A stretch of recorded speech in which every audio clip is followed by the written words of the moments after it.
ఒకవైపు గ్రామ పంచాయతీలకు రూపాయి ఇచ్చుడు లేదు, ఒకవైపు మున్సిపాలిటీలకు పైసలు ఇచ్చుడు లేదు, జీతాలు వస్తలేవని రోడ్ల మీదకి వస్తున్నారు ప్రజలు, బిల్లులు వస్తలేవని సర్పంచులు మొత్తుకుంటున్నారు, కాంట్రాక్టర్లు మొత్తుకుంటున్నారు. ఒకవైపు అభివృద్ధి కుంటుపడ్డ పరిస్థితి. వీళ్ళు ఏం పెట్టిన వీళ్ళ బడ్జెట్ లో అంటే ఇంట్రెస్ట్ ఆన్ క్యాష్ బ్యాలెన్సెస్ కింద 605 కోట్లు వస్తుందని పెట్టారు. పోయిన సంవత్సరం ఎంత వచ్చింది తెలుసా బస్? అందుకు వీళ్ళు కూడా 4 నెలలు 5 నెలలు పాలించారు కదా, December, January, February, March. -24 lakhs. పోయినసారేమో -24, because మనం ఓడి తెస్తే వేస్ అండ్ మీన్స్ కి ఇంట్రెస్ట్ కట్టాం కదా, అది -24 ఉంది. వీళ్ళు ఈసారి 605 కోట్లు వస్తుందని పెట్టిండ్రు. ఇంట్రెస్ట్ రిసిప్ట్స్ మొత్తం కలిపి 713 కోట్లు చూపిస్తుంది. అంటే ఇది జరగదు. ఇంకోటి మీరు ఆలోచిస్తే ఇందులో ఈ బుక్ లో ఒకవైపు ఏమన్నారు, ఈ రాష్ట్ర ప్రభుత్వం తెచ్చిన అప్పులు కట్టడానికే మాకు ఇన్ని వేల కోట్లు అయింది, అన్ని వేల కోట్లు అయింది అన్నారు కదా. ఇందులో వచ్చే ఆర్థిక సంవత్సరంలో మిత్తిలు ఎంత కట్టాలి, ఇంట్రెస్ట్ పేమెంట్స్ అంటే మనం తెచ్చిన అప్పులకు ఇంట్రెస్ట్ కట్టాం కదా, అసలు కట్టేది ఉంటుంది, ఇంట్రెస్ట్ కట్టేది ఉంటుంది. ఇందులో page number 4 column number 14 of which interest payments 17,729 కోట్లు. నెక్స్ట్ ఇయర్ మొత్తం ఎంత కట్టాలి మిత్తిలు అంటే 17,729 కోట్లని చూపించారు ఈ బుక్ లో. గౌరవనీయులైన ముఖ్యమంత్రి గారు, భట్టి గారు స్పీచ్ లో ఏం చెప్తుంటే నెలకి 7,000 కోట్లు కడుతున్నాం అంటున్నారు మిత్తిలు.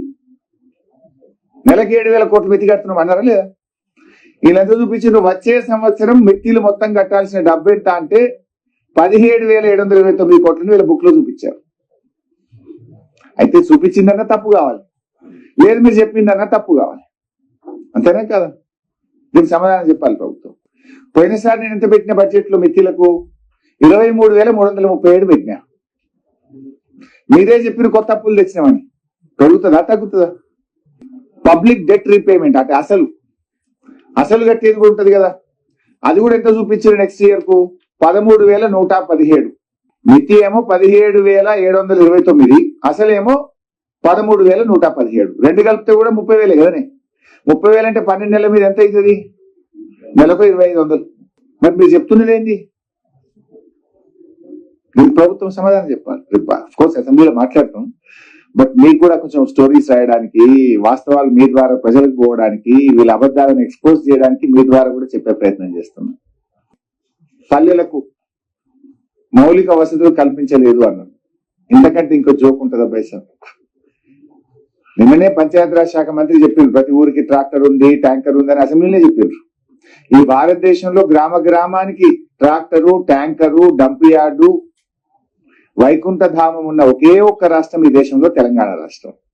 మౌలిక వసతి అంటే ప్రజల కనీస అవసరాలు, ప్రతి ఇంటికి త్రాగునీరు, ప్రతి ఊరికి ట్రాక్టరు, ట్యాంకరు, చెత్త ఏరే విధానం, డంప్ యార్డు, వైకుంఠ ధామము, ఇవి కనీస సౌకర్యాలు. ఇట్లా మేము అన్ని గ్రామాలకు మేం చేస్తే, దేశంలో ఎక్కడ లేని విధంగా మేం చేస్తే, బడ్జెట్ ప్రసంగంలో గ్రామాలకు మౌలిక వసతులే కల్పించలేదు గత ప్రభుత్వం అని చెప్పి మా మీద నిరాధారమైన నిందలు వేస్తే ఇది ప్రభుత్వానికి న్యాయమా? ప్రజలు నవ్వుకోరా? ఇలా మీరు వచ్చినాక 8 నెలల్లో 8 పైసలు ఇవ్వలే గ్రామ పంచాయతీలకు. 8 పైసలు. I'm challenging the government. కేంద్ర ప్రభుత్వము గ్రామాలకు ఇవ్వాల్సిన 500 కోట్లు 15th ఫైనాన్స్ కమిషన్ విడుదల చేస్తే అవి కూడా 3 నెలలకెళ్ళి ఆపుకున్నారు. రాష్ట్రం ఇచ్చుడు విడిచిపెట్టింది. ఢిల్లీ వాళ్ళు గ్రామ పంచాయతీలకు, లోకల్ బాడీలకు ఇచ్చిన 500 కోట్లు కూడా 3 నెలల నుంచి ఆపెట్టుకున్నారు. 8 నెలల్లో 8 పైసలు ఇయ్యని కాంగ్రెస్ ప్రభుత్వం ప్రతి నెల టెన్షన్ గా 275 కోట్ల రూపాయలు పల్లెలకు ఇచ్చిన మమ్మల్ని అభివృద్ధి చేయలేదనే అర్హత ఈ ప్రభుత్వానికి లేదు.